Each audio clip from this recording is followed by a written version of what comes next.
Manual of Mindfulness of Breathing, by Ledi Sayadaw Mahatera. Request and Acceptance. On the repeated request of the Leikaing Myosa Wanshindor Kanwun Mingyi, I proceeded to Mandalay on the 11th waning day of the month of Tabong, the March 1904, and delivered sermons to the monks and the laity for 3 days and 3 nights, while sojourning in front of the Kanwun Mingyi's house.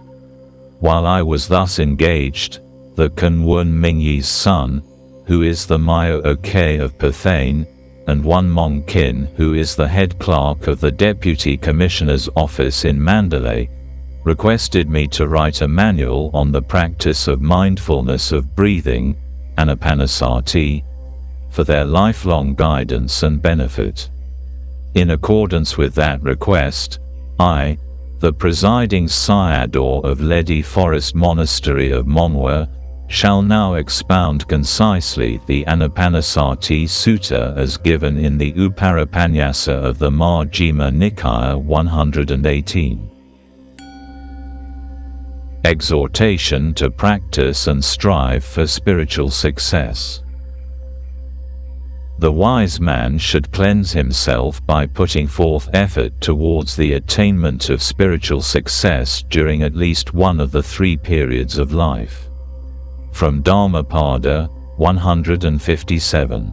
In accordance with the above admonition from the Dhammapada, wise and good people who have the ability to see clearly the relation of cause and effect should, right from the first period of life, renounce and relinquish success in the attainment of wealth, bhoga sampatti, and put forth effort to attain spiritual success, bhava sampatti. If effort during the first period of life is not possible, effort should be made during the second period of life. If effort during the second period of life is not possible, effort should be made as soon as one enters the third period of life. The essential point is that if one remains obsessed with material prosperity during all the 3 periods of life, one fails to take full advantage of the opportunity this life offers to win manifold higher benefits, for this life is like a great, wishing tree, from which one may pluck many desirable things. As life today is highly uncertain and beings are liable to die and disappear quickly and unexpectedly, one should demarcate the age of 50 or 55 as the end of the period for seeking material prosperity. Thereafter, one should renounce and relinquish material prosperity and put forth effort to obtain spiritual success so that one can achieve the advantages offered by one's encounter with a Buddha sasana, so difficult to meet. There are many ways of striving to obtain spiritual success. There is first the way of King Temi and King Hatipala, who renounced the pleasures and enjoyments of throne and palace while still young, during the first period of life, and adopted the lives of ascetics in the forest. There is also the way of the long line of 84,000 kings from King Mahadeva to King Nemi, who ruled their kingdoms and enjoyed the pleasures and luxuries of royalty during the first and second periods of life, but who stepped down in favor of their eldest sons during the third period of life. They then led secluded lives in the royal gardens practicing the meditation on the 4 sublime states, Brahmavihara Bhavana, until they attained the jhanas, meditative absorptions, and continued to live in solitude enjoying the pleasures of these attainments until their deaths. Then there is the way of the universal monarch, King Mahasudarsana, who did not even leave his royal palace to live in the royal gardens, but continued to reside in the great golden palace called the Palace of Dharma, ornamented with precious gems built for him by Sakka, the king of the Devas in the Tavatimsa heaven. He continued to live alone in that rich palatial residence, practicing the 4 sublime states until he attained the jhanas. There is also the way of the king of Takasila, who, on seeing the instructions for the meditation on in and out breathing inscribed on the golden palm leaves sent to him by the king of Rajagaha, continued to reside alone on the uppermost story of his 7-storied palace, practicing the meditation on in and out breathing until he attained the 4th jhana. Wise Buddhists of the present day should emulate these distinguished personages of great future destiny, and select and adopt one or other of the practices aimed at spiritual success.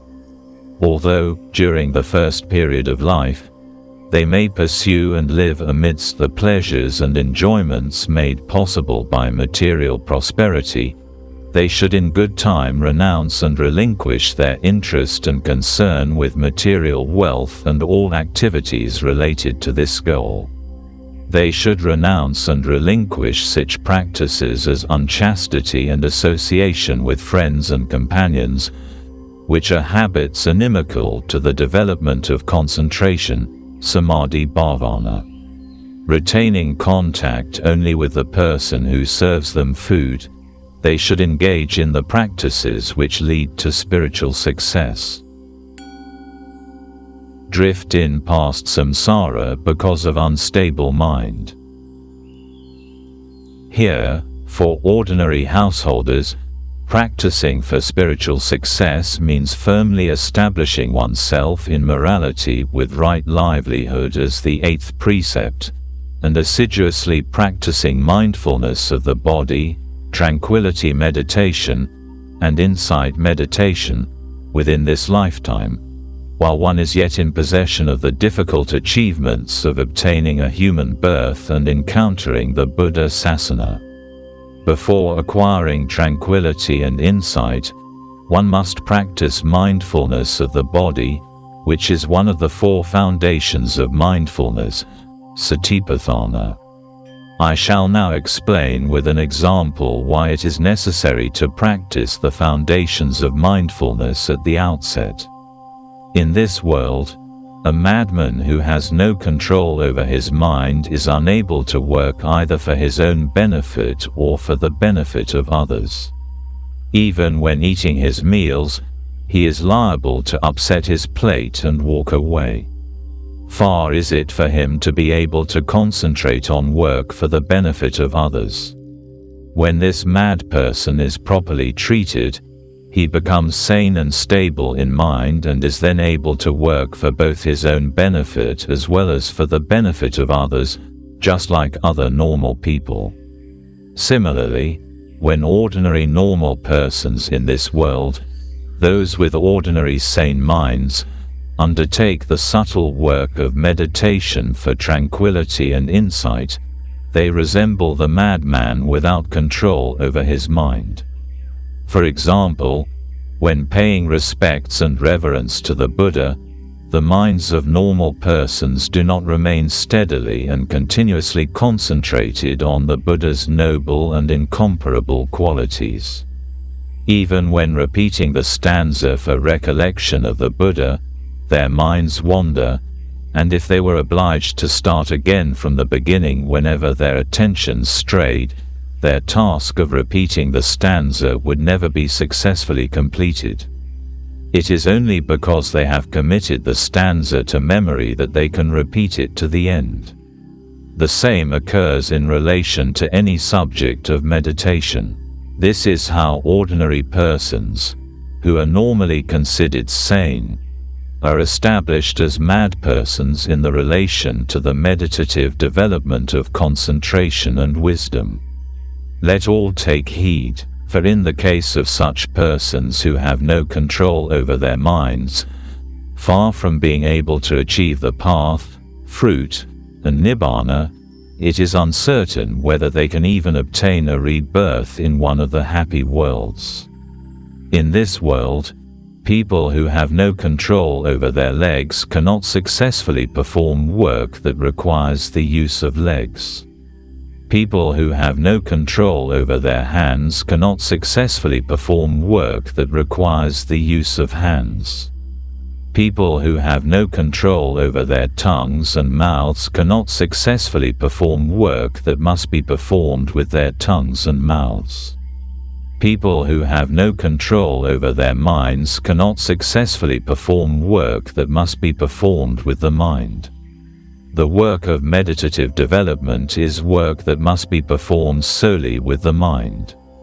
Hence it is that worldlings, both lay and ordained, who have no control over their minds cannot successfully practice the development of meditation. Their work consists merely of imitation. Consider the case of a boatman who has not mastered the art of steering a boat floating down with the swift and strong currents of a great river, his craft filled with merchandise. During the night, he does not see the towns, havens, and anchorages that lie along the banks. During the day, although he can see the towns, havens, and anchorages, he is unable to stop and anchor at any of them because he cannot steer his boat, and thus he drifts down to the ocean looking at those towns, havens, and anchorages with longing and admiration. In this example, the great river with the swift and strong currents, together with the ocean, is samsara, the round of rebirths, with its 4 floods. The boat laden with merchandise is the aggregates, khandha, of a being. The boatman who cannot control his boat is a worldling, putujana. Stretches of the river lined with forests, where no towns, havens, and anchorages exist, are the world cycles where no Buddha sasanas appear.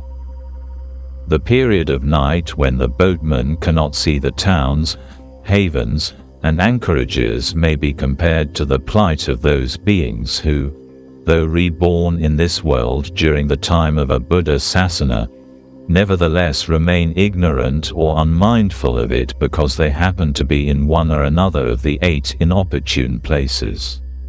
The period of day when the towns, havens, and anchorages can be seen, but the boatman is unable to stop and anchor at any of them because he cannot steer his boat and thus drifts down to the ocean looking at them with longing and admiration. This may be compared to the plight of those beings who, though Buddhists, do not make any effort to practice meditation and thus resemble insane persons having no control over their minds. They are unable to attain the towns, havens, and anchorages that are the absorptions achieved through tranquility exercises, samatha jhana, insight knowledges, vipassana jnana, path knowledge, magga jnana, fruition knowledge, phala jnana, and Nibbana. Paying respects to and evoking admiration for the 3 gems, the Buddha, the Dharma, and the Sangha, they drift without control to the world cycles devoid of a Buddha sasana, posing as pyre taggers and pyre armors, lay donors of pagodas and shrines, as kyong tagas and kyong armors, lay donors of monasteries, as dyakas, donors of the 4 requisites to the Sangha, as ordinary bhikkhus and famed mahateras, great elders, honored for the extensiveness and profundity of their learning. This is the picture of the drifting that has occurred to beings in the infinitely long past samsara, the round of rebirths. Mindfulness of the body before tranquility and insight. If beings in this present life, therefore, fail to practice mindfulness of the body, kayagata sati, and thus continue to live without control over their minds, they will drift and founder in future samsara just as they have done in the past, even though they may be Buddhists. Absence of control over the mind is the certain path of drift in samsara, because without control over the mind the work of tranquility, samatha, and insight, vipassana, cannot be undertaken. Gaining control of the mind is, on the other hand, the certain path to Nibbana, because it enables the work of tranquility and insight to be undertaken. The practice of mindfulness of the body is the effort to gain control of the mind. Even though one is unable to undertake the higher work of tranquility and insight, the Buddha said that if one can firmly control one's mind and keep it successfully at will within one's body, one enjoys the flavor of Nibbana. Those who have missed mindfulness of the body have missed Nibbana.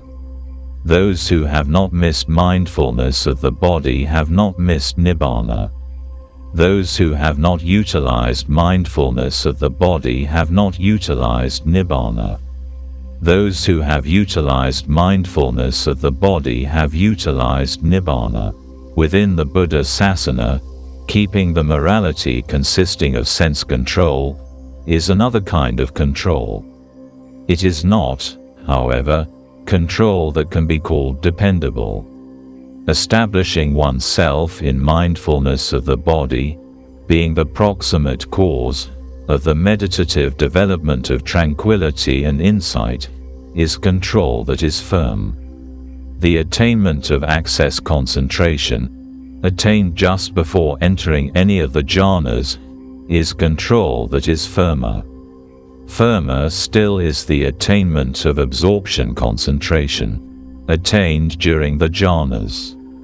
The attainment of the 8 stages of absorption are controls that become progressively firmer as each higher stage is attained. In the matter of tranquility, the attainment of the higher spiritual powers represents the highest control. This is the path of tranquility called samatha yanaka. The path of insight is called vipassana yanaka. Here ends the section showing that mindfulness of the body must precede the work of tranquility and insight. Why mindfulness of breathing should be practiced. Hence, people of the present day who have encountered the Buddha Sasana, whether lay or ordained, should abhor and fear the uncontrolled mind and should adopt and practice, as quickly as possible, one of the exercises in mindfulness of the body given in the Mahasatipatthana Sutta, in order to gain secure control over their minds.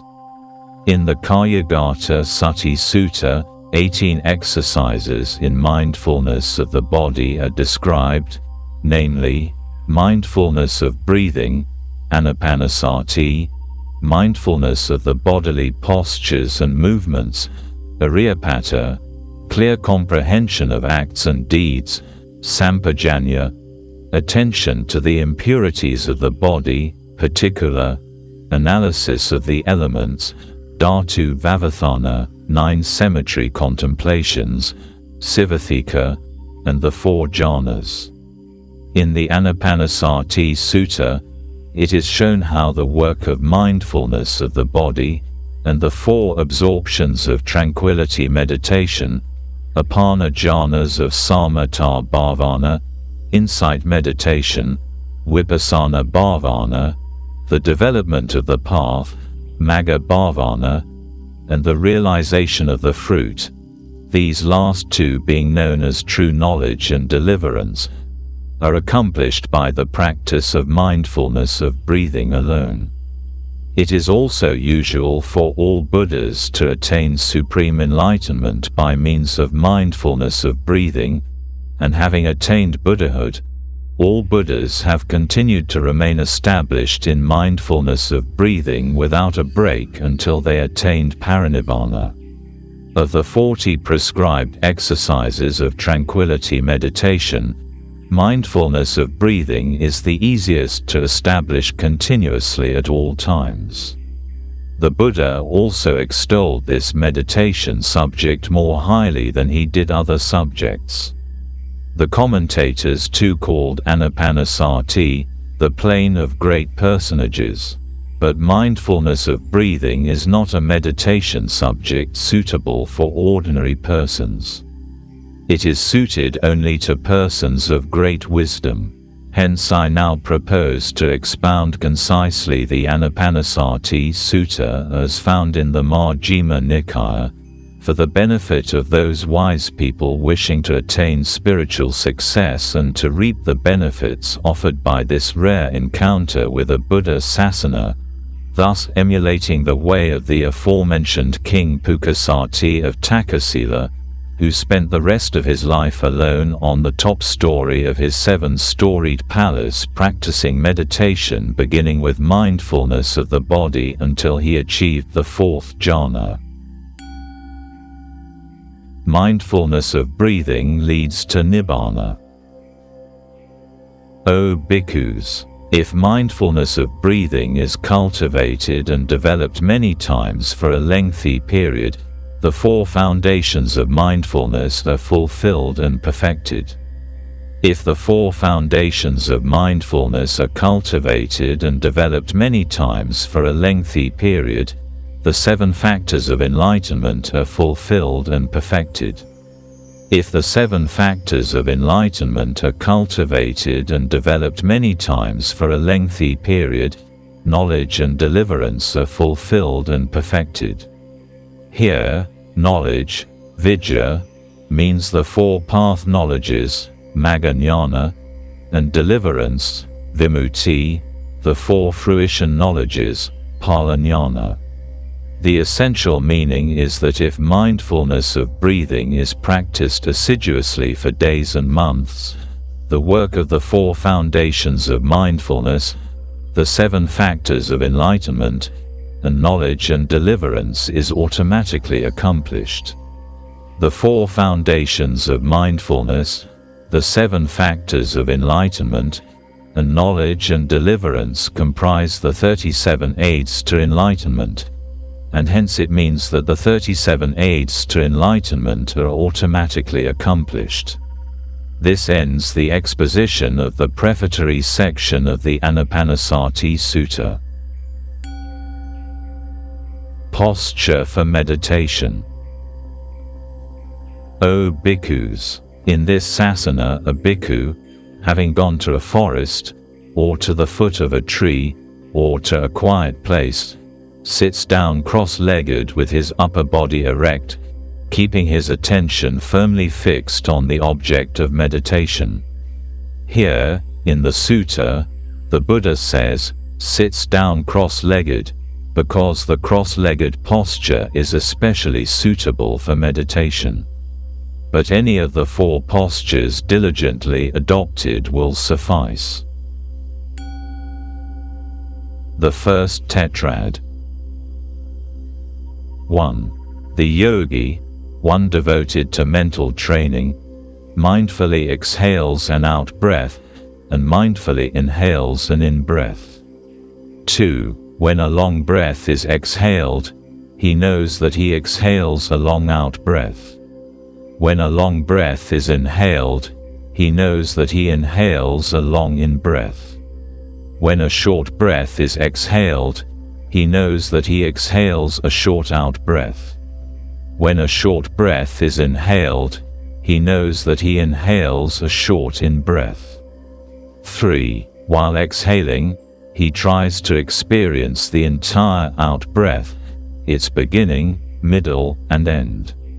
While inhaling, he tries to experience the entire in-breath, its beginning, middle, and end.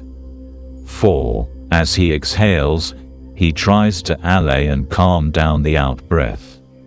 As he inhales, he tries to allay and calm down the in-breath. In the first stage, the attempt has to be made to keep the attention firmly fixed on the out-breath and the in-breath. In the second stage, the attempt has to be made to perceive the long and short out-breath and in-breath respectively as long and short. In the third stage, the attempt has to be made to experience the entire out-breath and in-breath, the beginning, middle, and end. In the fourth stage, the attempt has to be made to allay and calm down the out-breaths and in-breaths until they become extremely gentle. In the first stage, it is as yet not possible to perceive such details as the length of the out-breaths and in-breaths. In this stage, one has to keep one's attention on the tip of the nose or the upper lip, as the case may be, wherever the striking of the out-breaths and in-breaths can be clearly grasped, and the attempt must be made to be aware of every out-breath and in-breath that occurs.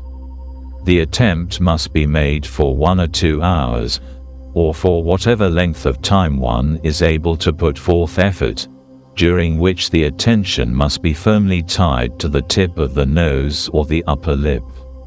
The attempt must be persisted with until every out-breath and in-breath is perceived, without any breath escaping attention.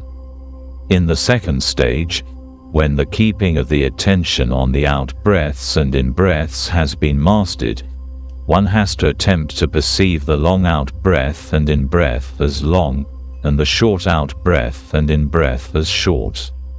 Even during the space of one sitting, long as well as short breaths occur. Every long breath and every short breath must be perceived as such, and the perception must cover every breath, without missing even one out-breath or one in-breath. When the out-breaths and in-breaths are exhaled and inhaled slowly, they are long, and when they are exhaled and inhaled quickly, they are short. Thus, perceiving the long and short out-breaths and in-breaths consists of perceiving the slow and quick out-breaths and in-breaths.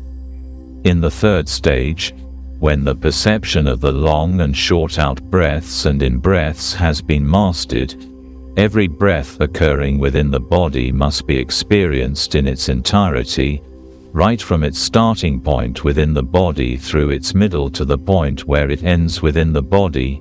The extremities of the breath, start or end as the case may be, being at the tip of the nose and at the navel.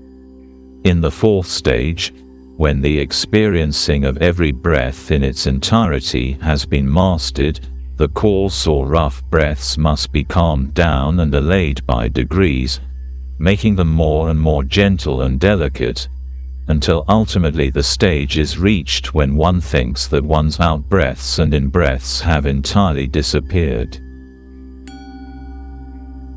The method of the commentary.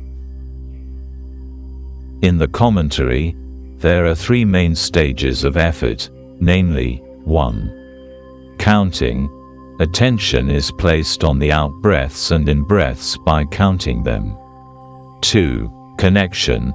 Attention is placed directly on the out-breaths and in-breaths and is made stronger and firmer, but the counting is discontinued.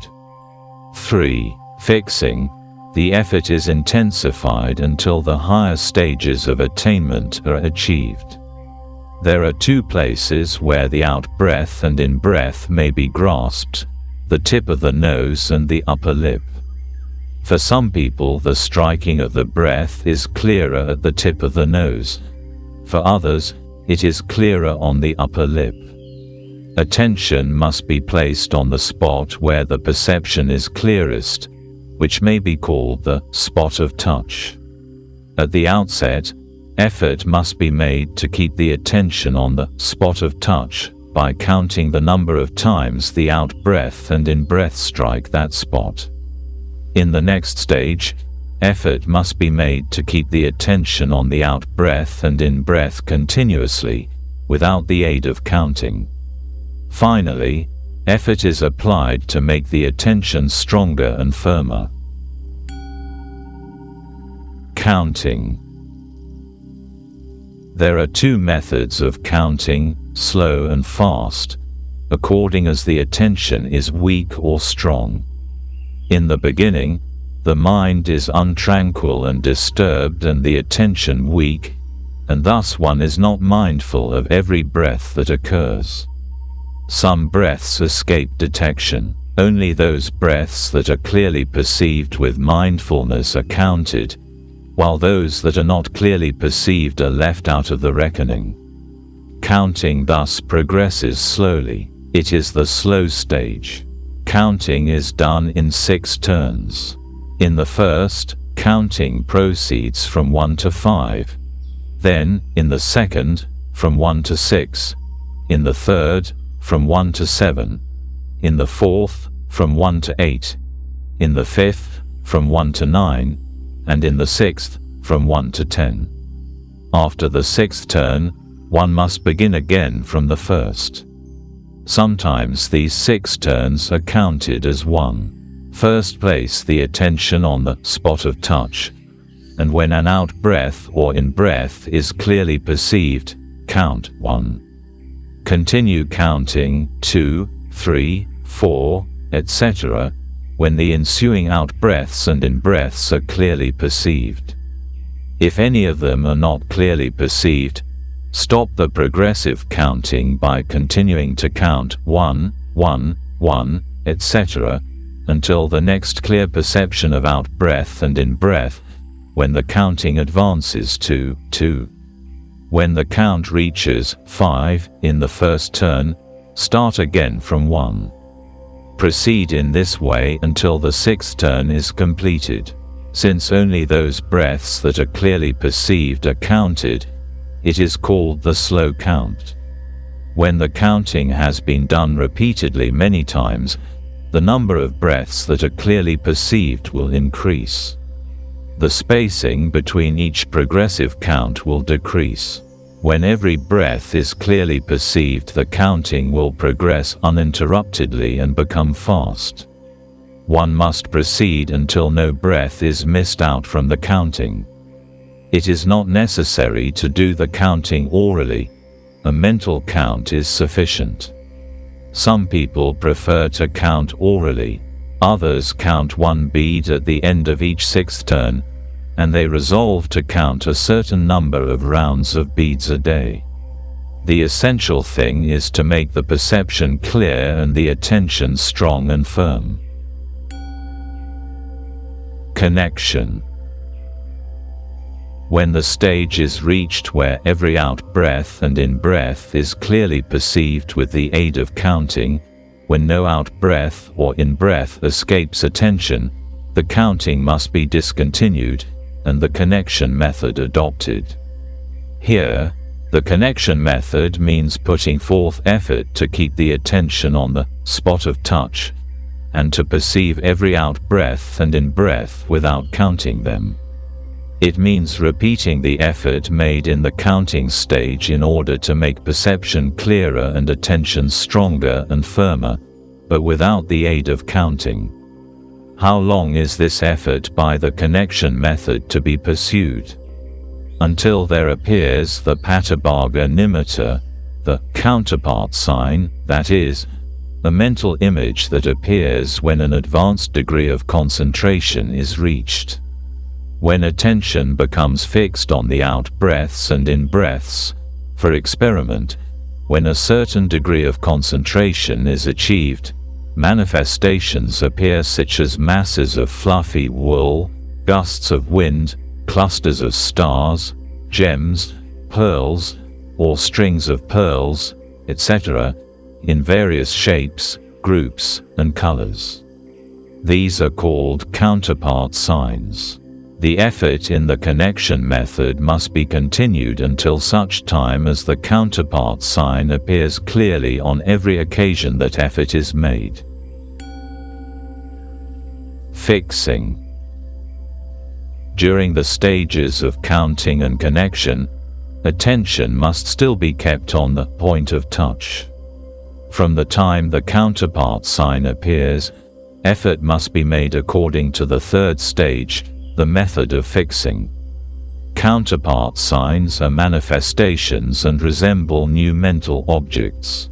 Not being natural phenomena, they easily disappear, and once they disappear, it is difficult to invoke them into sight again.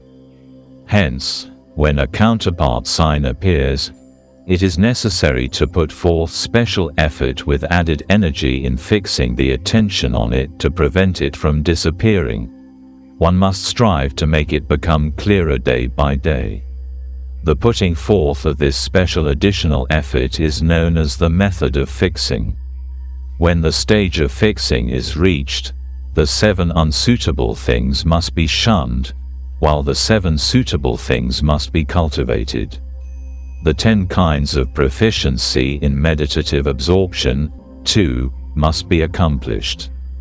The 7 unsuitable things are: unsuitable, 1. Place, 2. Village where alms food is obtained, 3. Talk, 4. Friends and associates, 5. Food, 6. Climate, and 7. Bodily postures. These things are called unsuitable because they cause deterioration of one's meditation. The 7 suitable things are the exact opposites: the place, village, talk, friends, food, climate, and postures which cause one's meditation to improve. The 10 kinds of proficiency in meditative absorption are: 1. Cleanliness of body and utensils, 2. Harmonizing the 5 spiritual faculties, 3. Proficiency in the object of attention, 4. Controlling the exuberant mind, 5. Uplifting the depressed mind, 6. Making the dry mind pleasant, 7. Composure towards the balanced mind, 8. Avoiding persons who do not possess concentration, 9. Associating with persons who possess concentration, and 10. Having a mind that is always bent towards meditative absorption. Equipping and fulfilling oneself with these aforementioned qualities, one must make specially energetic efforts for days and months to fix one's attention on the counterpart signs so that it becomes firm. This effort of fixing the attention must be put forth until the 4th jhana is attained. The signs. I shall now show differentially the signs that appear during the 3 stages of effort, and the types of concentration achieved during these stages. The image of the out-breath and in-breath that appears in the stage of counting is called the preparatory sign, parikamma nimitta. In the stage of connection, it is called the acquired sign, ugaha nimitta. The manifestation that appears in the stage of attention is called the counterpart sign, patibhaga nimitta. The meditative concentration achieved during the appearance of the preparatory sign and acquired sign is preparatory concentration, parikamma bhavana samadhi. The meditative concentration developed with the attention fixed on the counterpart sign during the stage of fixing but before the attainment of full absorption, apana, is called access concentration. The 4 jhanas are called concentration by absorption. In the counting and connection stages, the out-breath and in-breath, the objects of meditation, gradually become allayed and calmed down. Ultimately, they are apt to become so subtle that they seem to have disappeared altogether. When this occurs, one must continue to fix the attention on the point of touch, and must attempt to grasp the out-breath and in-breath at that point. When the out-breath and in-breath are perceived again clearly, it will not be long before the counterpart sign appears, which signals that the access to jhana, upachara jhana, has been attained. Here, upachara jhana means the access concentration of sense sphere meditation, which has overcome the 5 hindrances. The calming down of the out-breath and in-breath to the point of disappearance, mentioned in the method given in the commentary, occurs automatically and need not be specifically attempted. I have myself seen yogis in whom out-breath and in-breath have calmed down to the point of disappearance. In the sutta, however, where it is said, when the stage of connection is reached, the process of calming down the out-breath and in-breath must be specifically attempted.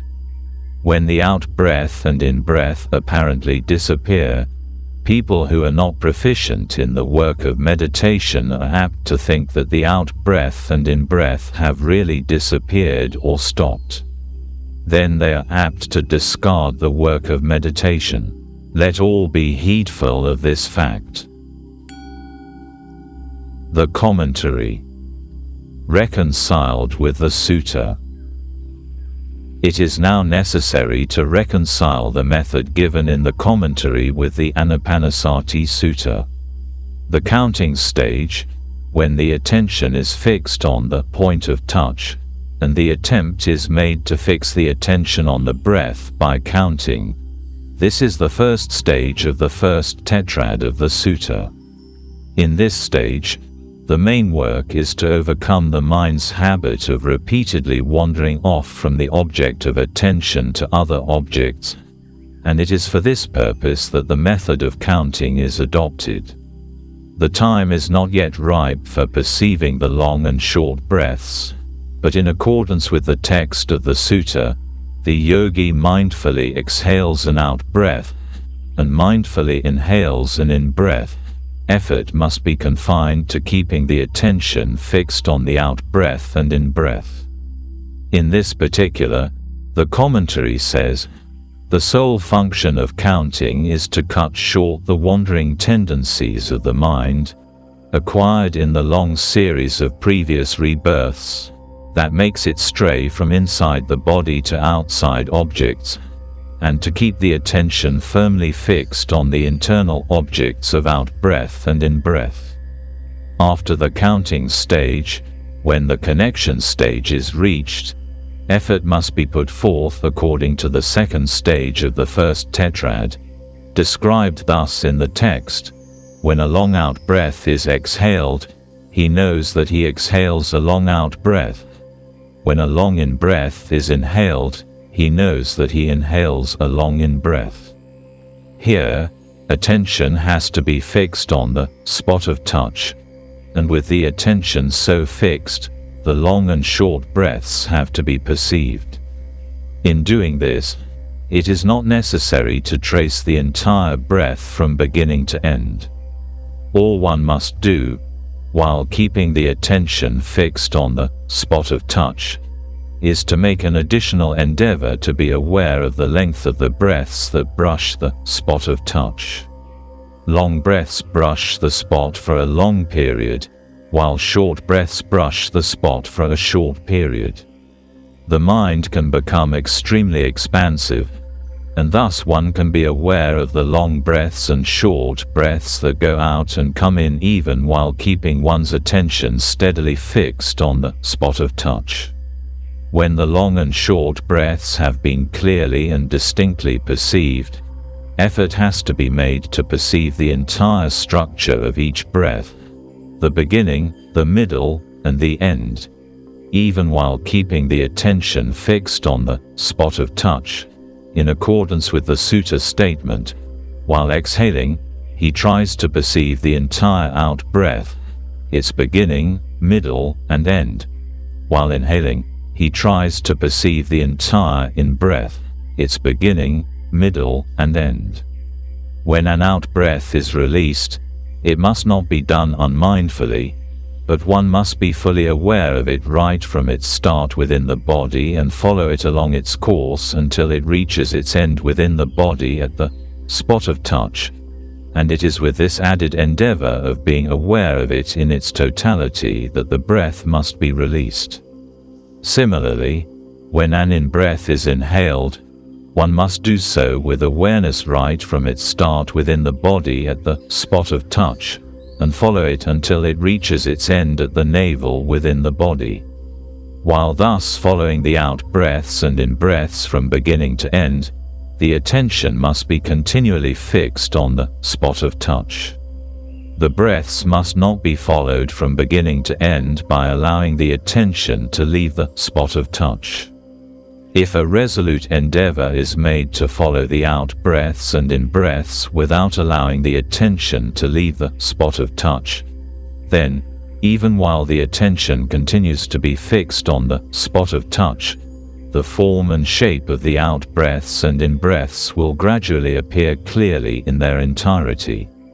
When the beginning, middle, and end of the out-breaths and in-breaths have been clearly perceived, if the rough and coarse breaths do not become automatically calmed and allayed to the point of disappearance, then, in accordance with the text of the fourth section of the First Tetrad of the Sutta, where it is said, as he exhales, he tries to allay and calm down the out-breath.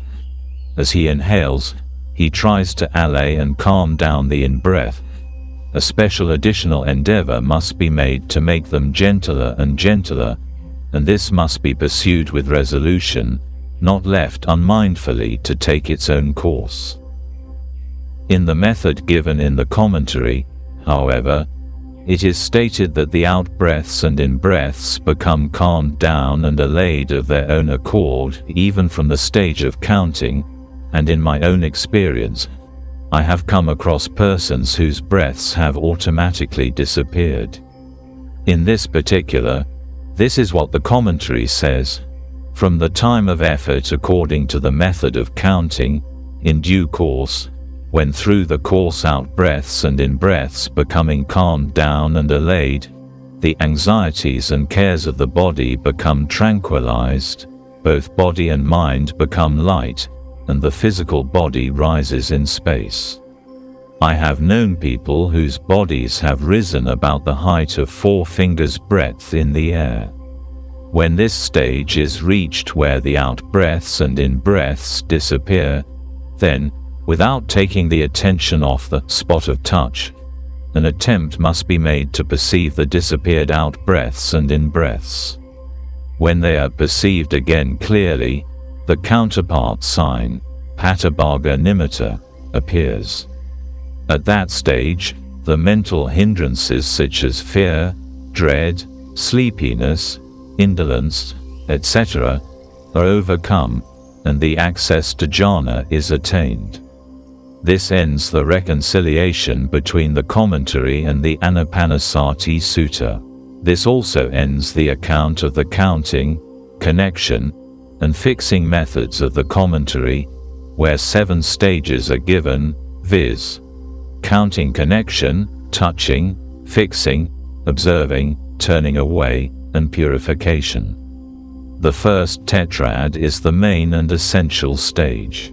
At the present day, if work in the First Tetrad is successfully accomplished, one can proceed to tranquility, samatha, and insight, Vipassana, as one desires. Here ends the First Tetrad. The Second Tetrad. I shall now show the Second Tetrad of the Sutta, which is to be attempted or practiced in the fixing stage, the stage of the full absorption or jhana. The text states, 1. Experiencing rapture, I will exhale and inhale, thus he trains himself. 2. Experiencing happiness, I will exhale and inhale, thus he trains himself. 3. Experiencing the mental functions, I will exhale and inhale, thus he trains himself. 4. Allaying and calming down the mental functions, I will exhale and inhale, thus he trains himself. 1. What is meant by experiencing rapture is putting forth effort, when the counterpart sign appears, until the first and second jhanas are attained, in which rapture, piti, predominates.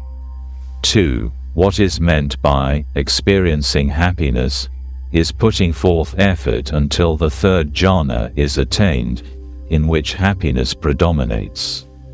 3. What is meant by experiencing the mental functions is putting forth effort until the fourth jhana is attained, in which the mental function of equanimous feeling predominates. 4. What is meant by allaying and calming down the mental functions, putting forth effort to allay and calm down the coarse feelings and perceptions. The commentary associates this tetrad with full absorption in jhana, But the experience of rapture, joy, and calm is also associated with the access to jhana, upachara jhana, attained after the first appearance of the counterpart sign. This ends the Second Tetrad. The Third Tetrad. I shall now show the Third Tetrad of the Sutta, which gives the practice when entering jhana or full absorption.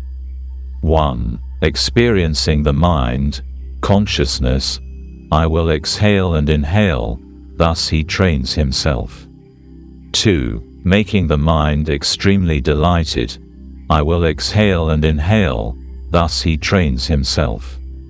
3. Making the mind extremely concentrated, I will exhale and inhale, thus he trains himself.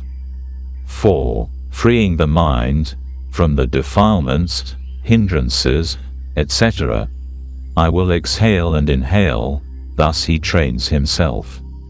1. Perceiving the mind means entering the 4 jhanas repeatedly in order to make the perception of the mind extremely clear.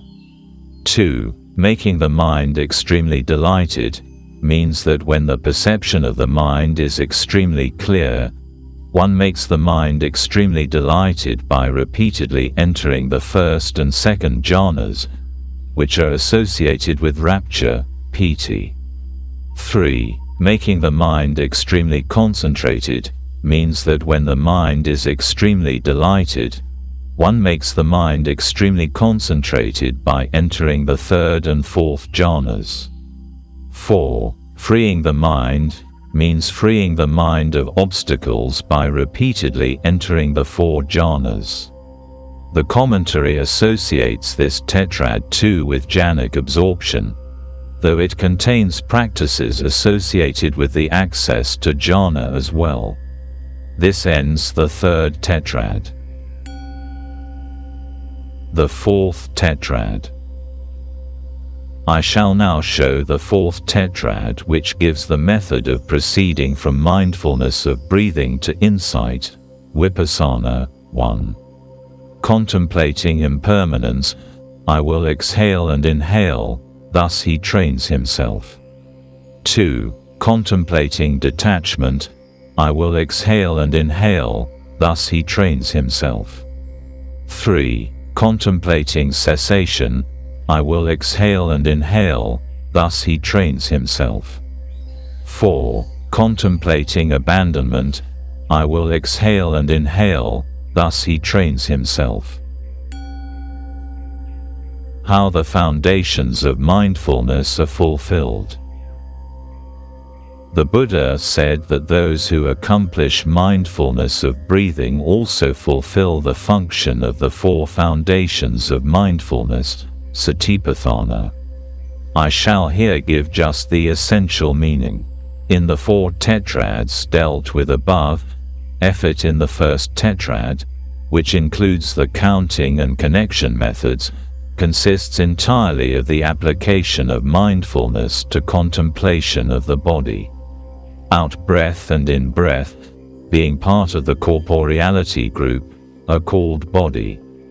Thus the Anapanasati Sutta says, this is a certain body among the different kinds of bodies, namely, out-breath and in-breath.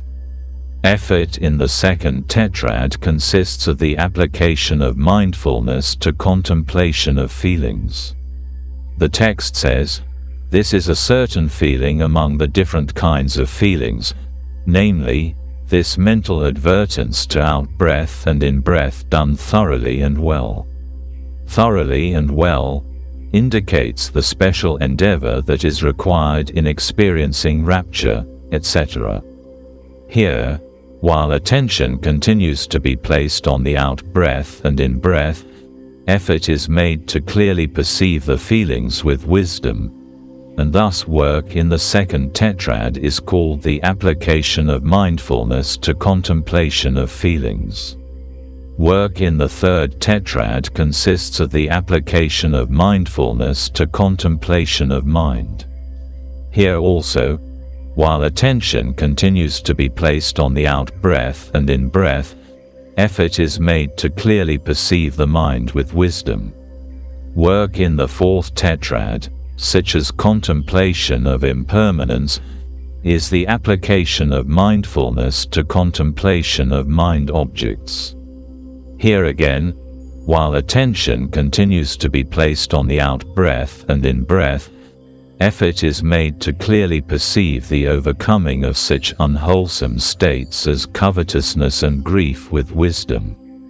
The Sutta says, "Seeing thoroughly with wisdom that which is the overcoming of covetousness and grief, he takes good care of it." Because such things as impermanence are contemplated together with the out-breath and in-breath, it is also proper to call it the application of mindfulness to contemplation of mind objects. How the Enlightenment Factors are fulfilled. I shall now show how a person who fulfills mindfulness of breathing also fulfills the 7 factors of enlightenment. Since the work of mindfulness of breathing consists of making mindfulness, sati, firmer and stronger every day, it amounts to practicing the enlightenment factor of mindfulness. Says the Sutta, when, to a yogi practicing mindfulness of breathing, mindfulness becomes firm, and there is no moment when he is without mindfulness, then the enlightenment factor of mindfulness is accomplished. The progress the person practicing mindfulness of breathing makes in developing wisdom, and in discerning the various phenomena associated with that practice, is the enlightenment factor of investigation of phenomena. The progress of energy in the work of mindfulness of breathing is the development of the enlightenment factor of energy. When the stage of experiencing rapture is reached, the progressive development of rapture is the development of the enlightenment factor of rapture. When rapture is attained in the work of mindfulness of breathing, the disturbing states of indolence and torpor become allayed and calmed. The progressive development of this calming down is the development of the enlightenment factor of calmness. When calmness develops, concentration, samadhi, develops. This is the enlightenment factor of concentration.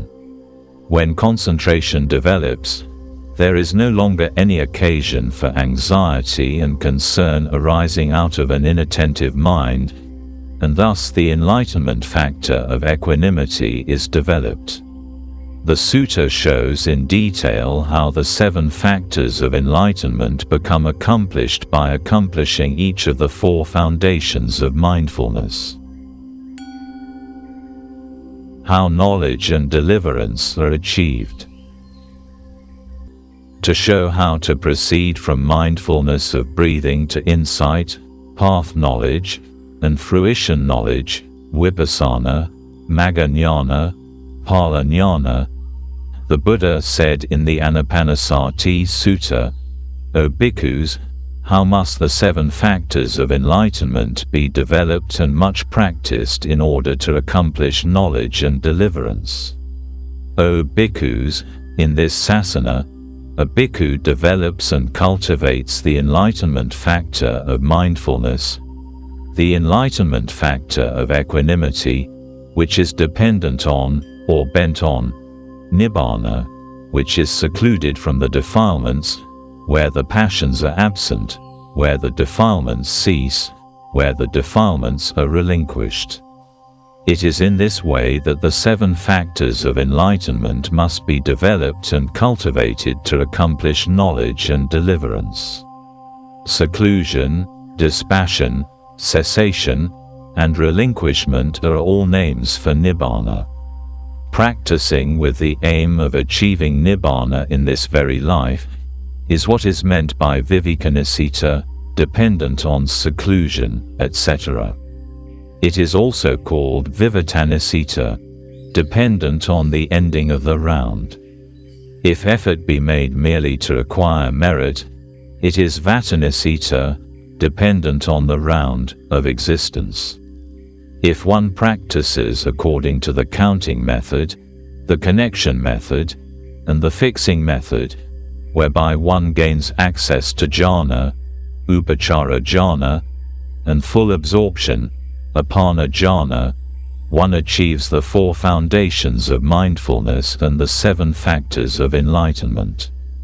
But if one does so with inclination towards the Deva and Brahma existences after death, the 7 factors of enlightenment become dependent on the round.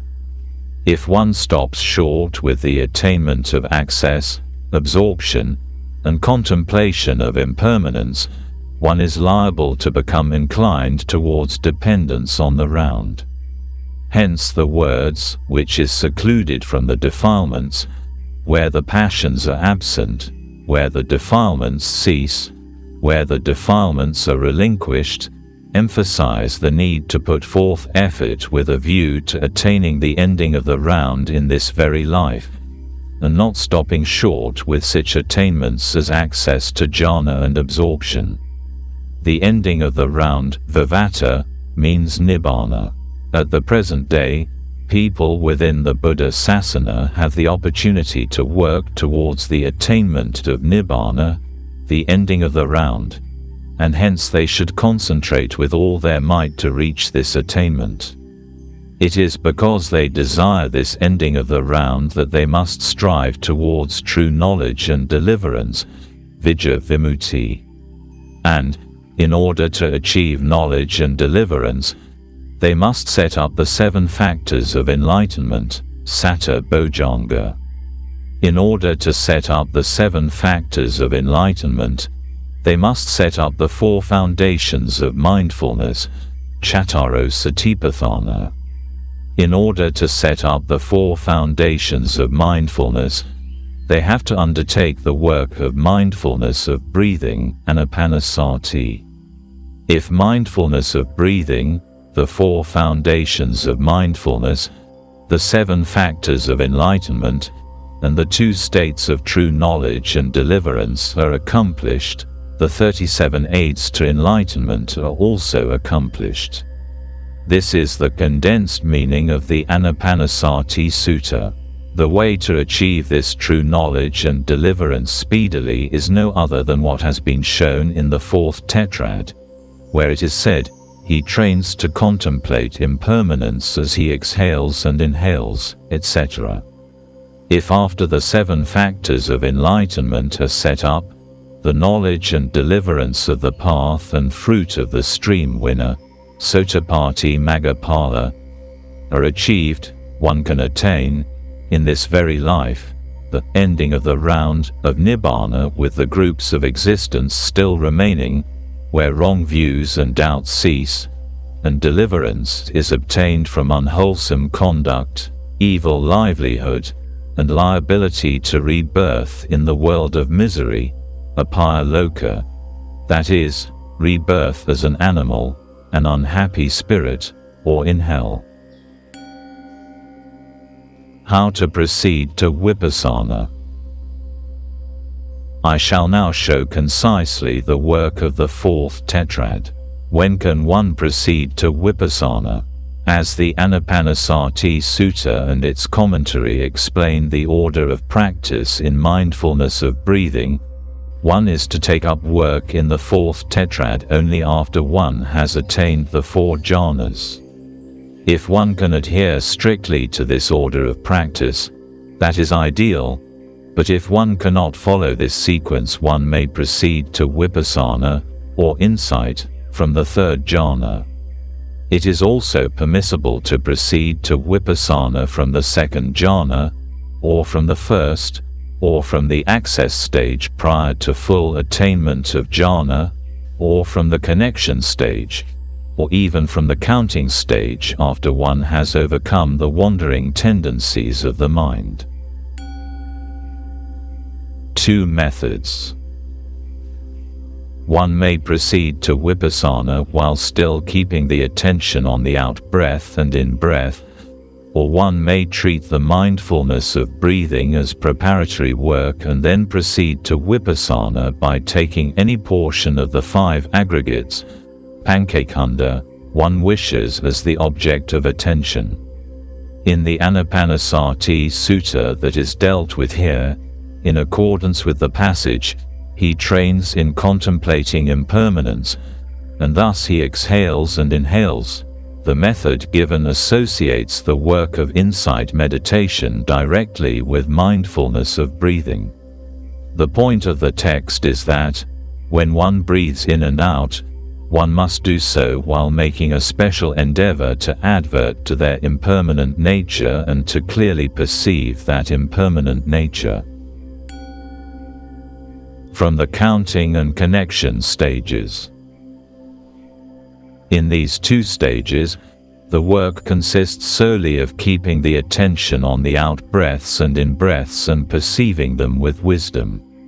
Hence, if one wishes to proceed to Vipassana from these stages, the effort must be based on corporeal phenomena, rupa dharma. From the fixing stage.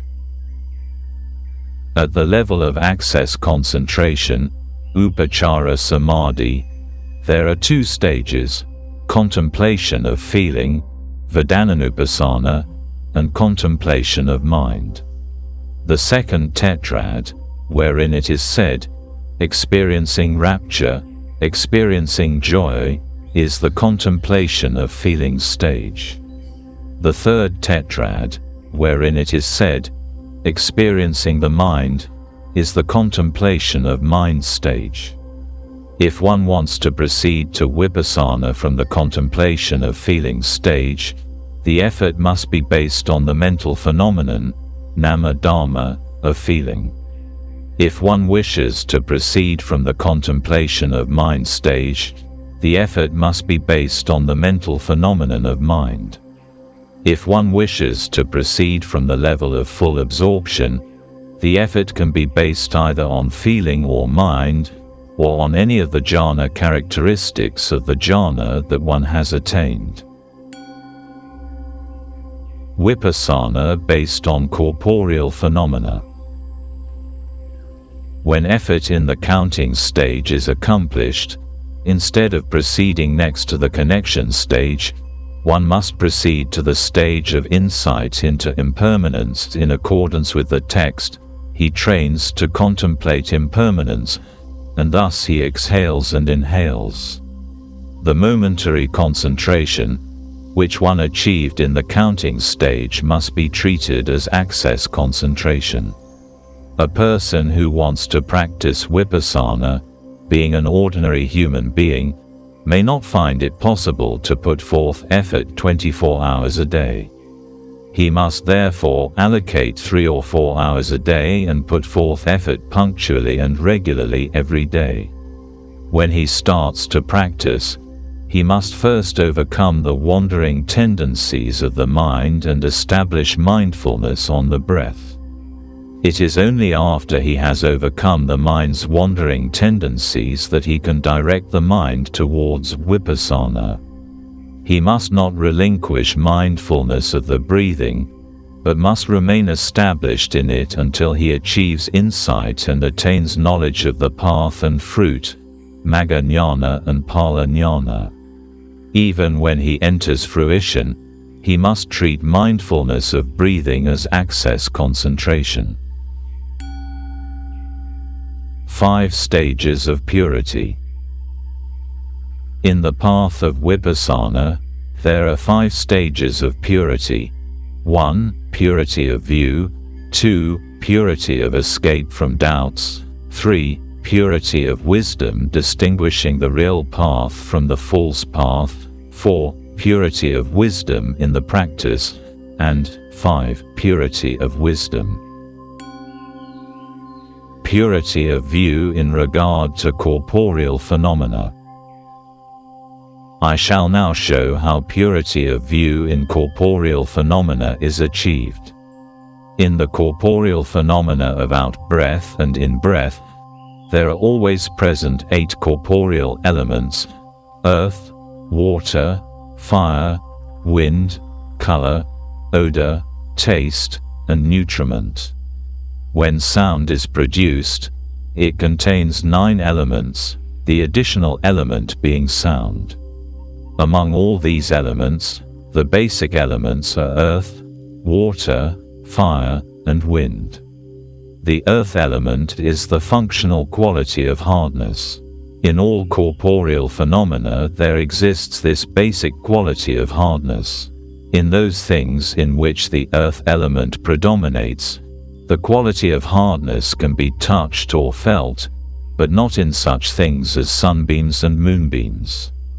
Its existence, however, can be logically realized.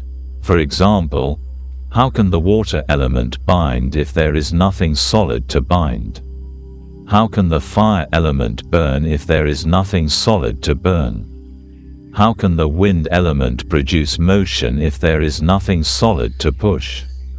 In the corporeal groups of the out-breath and in-breath, the binding function that causes the grouping is that of the water element. The heat and cold in the groups are caused by the fire element. Motion is caused by the wind element. In out-breath and in-breath, it is the wind element that predominates. If one can appreciate the existence of these 4 primary elements in out-breath and in-breath, then one can appreciate their existence in the whole body, and in pursuance of that appreciation, if one can penetrate and perceive their existence in out-breath and in-breath, then one can also penetrate and perceive them in the whole body. In ultimate reality, there exist in the out-breath and in-breath only these 4 primary elements of earth, water, fire, and wind. It is when the eye of wisdom penetrates and perceives these primary elements that one can be said to perceive reality.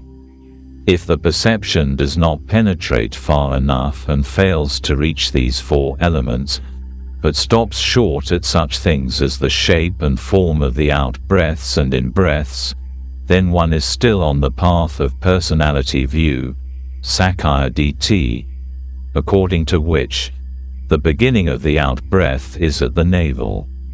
Its end is at the tip of the nose. It originates once at the beginning. It disappears once at the end.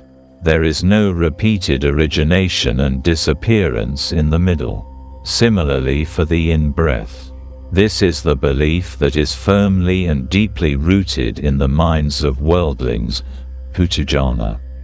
One must rid oneself of this deep and firm root in the perception of one's body by ridding oneself of it in the out-breaths and in-breaths. The way to rid oneself of it is as follows.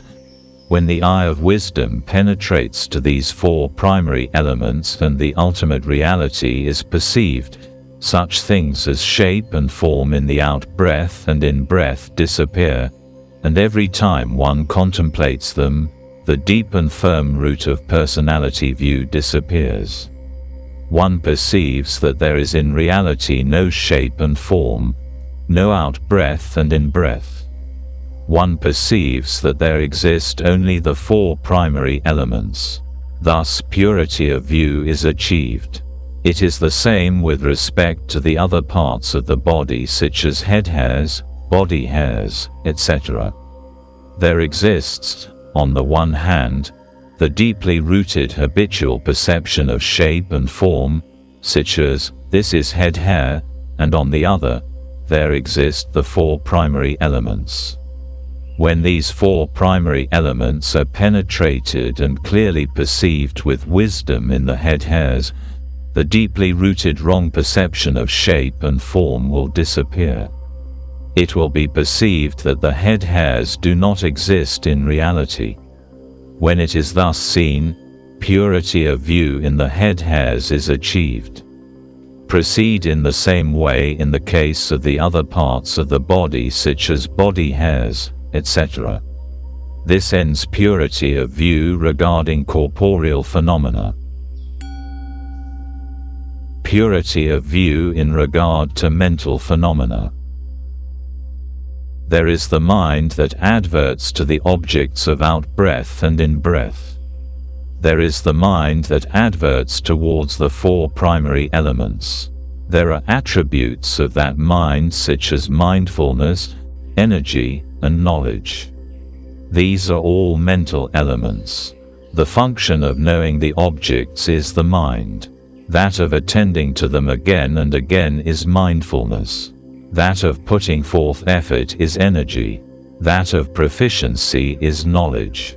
Thinking and perceiving, I shall advert my mind towards out-breath and in-breath, is the work of the deeply rooted view in the mind. One must overcome this deeply rooted view. How? The advertence to out-breath and in-breath is a functional element, a mental element. When that element appears in the mental organ, advertence towards out-breath and in-breath occurs. It is a purely mental functional element. It is not corporeal. It is not the function of the aggregate of corporeality.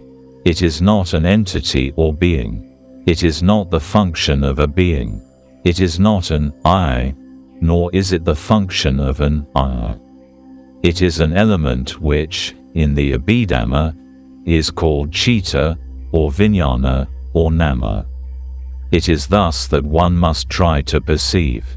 Let it not be confused and mixed up with the aggregate of corporeality, or taken as a being or I. When it is clearly perceived thus, purity of view in a mental element is achieved, and when purity of view in mind is achieved, it is also achieved in the other mental elements of mindfulness, energy, and knowledge. This ends purity of view in mental phenomena. This also ends the explanation of purity of view. Purity of escape from doubt. When the functions of the five elements consisting of the four corporeal elements and one element of mind are penetrated and perceived with wisdom, effort must be made to achieve the wisdom of purity of escape from doubt. This wisdom is achieved by attaining the wisdom which discerns dependent origination. Kankha means vicikiccha, doubt.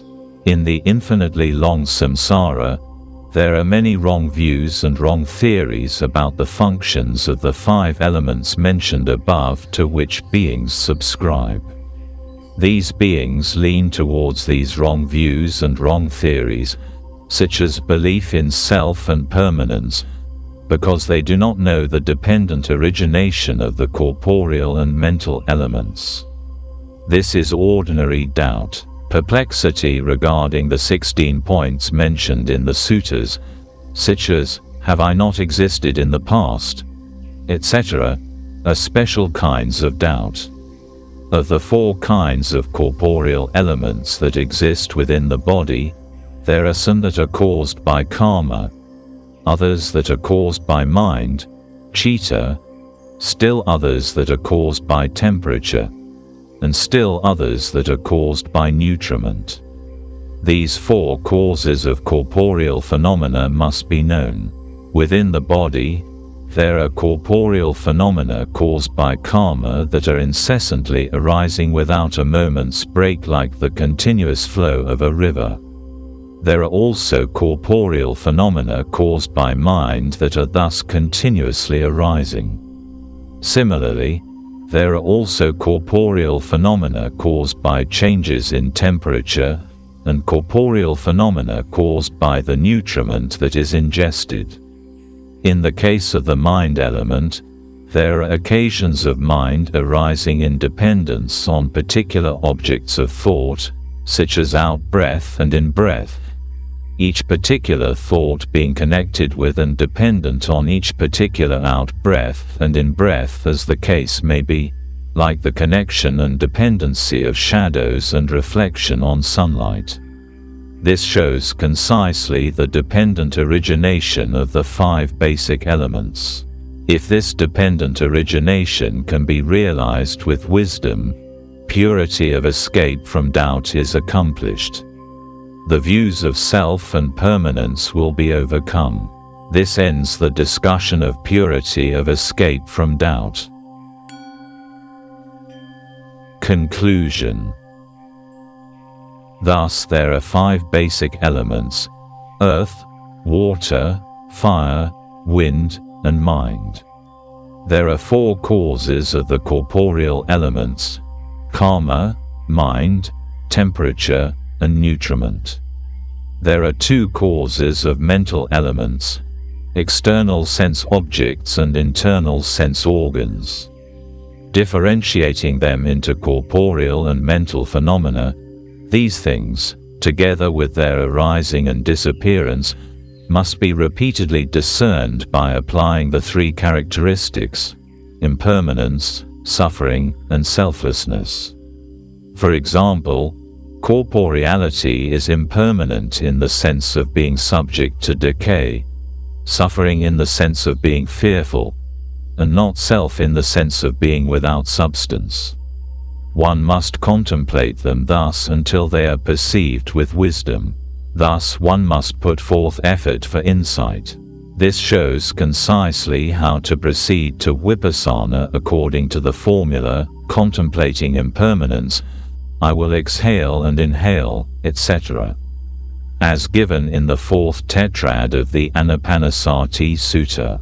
Another way is to view one's own corporeal and mental phenomena as one ordinarily knows them until one penetrates and perceives them with wisdom, treating the attention on out-breath and in-breath as access concentration. Here, upachara or access may be explained as follows.